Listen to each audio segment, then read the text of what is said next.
Bonjour, je voudrais vous présenter mon dernier livre qui s'intitule Affronter les coups du sort, petit traité de résilience. Je m'appelle Pierre Delbé, je suis philosophe et mon activité professionnelle consiste à faire du conseil auprès des organisations.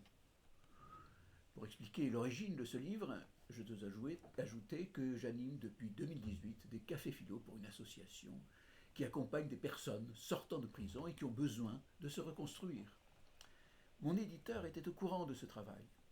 Et nous nous sommes rencontrés pour savoir s'il serait possible de proposer une approche semblable destinée à un public plus large.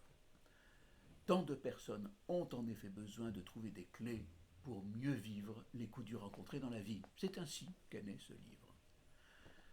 Alors j'aborde trois niveaux de résilience. Le premier, c'est la survie. On n'a pas succombé à l'épreuve, on reste vivant, on ne vit pas forcément bien, mais il reste l'espoir de vivre mieux avec les séquelles du traumatisme, ou encore mieux, de progresser dans une vie plus autonome. L'enjeu est de comprendre de quelle énergie on dispose pour survivre à un coup dur. Le second niveau de résilience est la vie satisfaisante. On accède à une vie humaine, familiale, amicale, professionnelle, acceptable.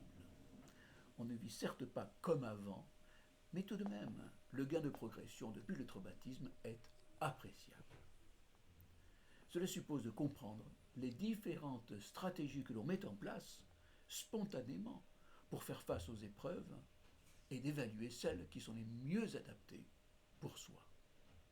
Il y a un troisième niveau, et c'est la vie surabondante. Un bon exemple est celui de Henri Dunant, témoin de la bataille de Solferino au XIXe siècle, opposant Napoléon III à l'empereur François-Joseph.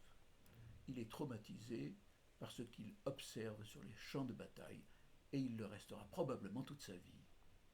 Mais il n'en reste pas là. Il fait tout ce qu'il peut sur le moment pour sauver des milliers de soldats, quelle que soit leur nationalité.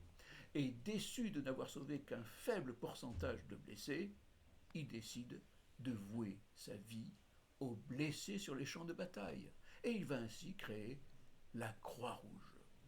Oui, après un traumatisme, certains accèdent à cette vie surabondante et toujours impressionnante à observer, voir comment ils y arrivent, ce qui les motive à de telles prouesses.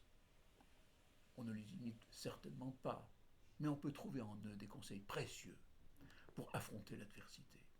Alors dans ce livre, vous trouverez un point sur les acquis de la psychologie, mais aussi des clés philosophiques et spirituelles qui éclairent la confrontation à l'épreuve.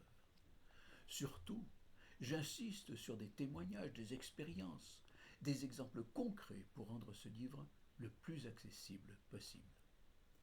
Il s'adresse à tous ceux qui souhaitent mieux comprendre leur aptitude à la résilience.